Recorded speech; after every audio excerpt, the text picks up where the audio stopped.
আসসালামু আলাইকুম রহমতুল্লাহ। আর খুব বেশি দিন অপেক্ষা করতে হবে না। যদি ইরান, ইসরায়েল, আমেরিকার যুদ্ধ বন্ধ না হয়, তাহলে ফিলিপাইনের মতো আমাদেরকে পায়ে হেঁটে অফিস আদালতে যেতে হতে পারে। ইতিমধ্যে ফিলিপাইন যে ইয়ার রয়েছে, তাদেরকে কোনো দেশ জ্বালানি দিচ্ছে না, যার কারণে নিজেদের দেশ থেকে ভর্তি করে নিয়ে যেতে হচ্ছে, যার কারণে খরচও তাদের পর্যাপ্ত হচ্ছে এবং গাড়ি ঘোড়া যেগুলো রাস্তায় চলাচল করে সেগুলো ইতিমধ্যে অধিকাংশই বন্ধ হয়ে গেছে তেল সংকটের কারণে। এখন তারা আদিম যুগের মতো পায়ে হেঁটে অফিস করেছে এবং 1 বছরের জরুরি ওখানে নির্দেশনা দেওয়া হয়েছে এবং কিছু ডিরেকশনও দেওয়া হয়েছে কীভাবে চলাচল করতে হবে। ইতিমধ্যে আপনারা জানেন ভেনেজুয়েলা, যারা বিশ্বের বিভিন্ন দেশে তেল প্রোভাইড করে, সাপ্লাই করে, সেই দেশ জরুরিকালীন সময়ে 10 দিন বন্ধ করে দেওয়া হয়েছে তেল সংকটের কারণ দেখিয়ে। পাশাপাশি পাকিস্তান সপ্তাহে 7 দিনের ভিতরে 4 দিন সরকারি প্রতিষ্ঠান বন্ধ রেখেছে। অফিস, আদালত, স্কুল, কলেজ, বিশ্ববিদ্যালয় সপ্তাহে 4 দিন ছুটি ঘোষণা করেছে, সরকারি ছুটি ঘোষণা করেছে। ইতিমধ্যে শ্রীলঙ্কায় 3 দিন সরকারি ছুটি ঘোষণা করেছে। আপনারা দেখেছেন। এই মুহূর্তে ভারত পাশে আছে, তারপরেও কী পরিমাণ সংকট বাংলাদেশ ফেস করেছে, মোকাবেলা করেছে, এটুকু আপনারা দেখেছেন। গতকালকেও 5,000 টন পাইপলাইন দিয়ে ভারত তেল পাঠিয়েছে বাংলাদেশে।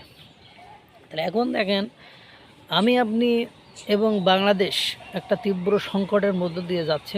তারপরেও অন্ততপক্ষে ফিলিপাইন, পাকিস্তান, ভেনেজুয়েলা, শ্রীলঙ্কার মতো পরিস্থিতিতে বাংলাদেশকে এখনও পড়তে হয়নি। যদিও পাম্পগুলোর অধিকাংশই বন্ধ এবং যে সকল পাম্পে তেল দিচ্ছে সে সকল পাম্পে যে দীর্ঘ লাইন, যে দীর্ঘ সারি, যদিও কিছু হোর্ডার, যদিও কিছু মজুদকারী শয়তানি করে বাড়ির নিচে জমা করে রেখেছে, সেগুলো দেখা যাচ্ছে। এটা খুব বেশি আগাবে না। গণ অধিকার পরিষদের এক নেতা দেখলাম আর একজনের মোটরসাইকেল থেকে তেল চুরি করতে যেয়ে ধরা খেয়ে গণপিটুনি খাচ্ছে। পরিস্থিতি এতটা জটিল হয়ে গেছে, আপনার টাকা থাকলেও আপনি তেল পাচ্ছেন না।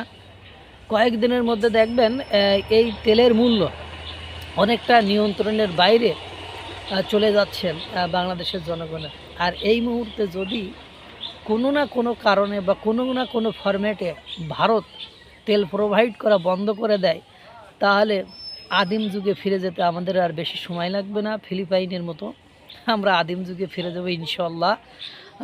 এই জন্য আমি শত্রুতার জন্য শত্রুতা না করে, বিরোধিতার জন্য বিরোধিতা না করে, অন্ততপক্ষে ভারতের সাথে একটি সুসম্পর্ক বজায় রাখার চেষ্টা করি।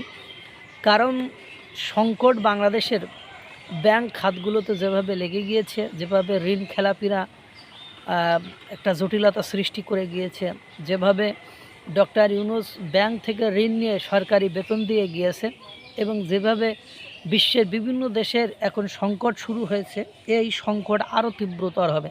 যেমন ইরানে থাকা মানুষগুলো, বাংলাদেশের মানুষ, তারা বাংলাদেশে ফিরে আসছে।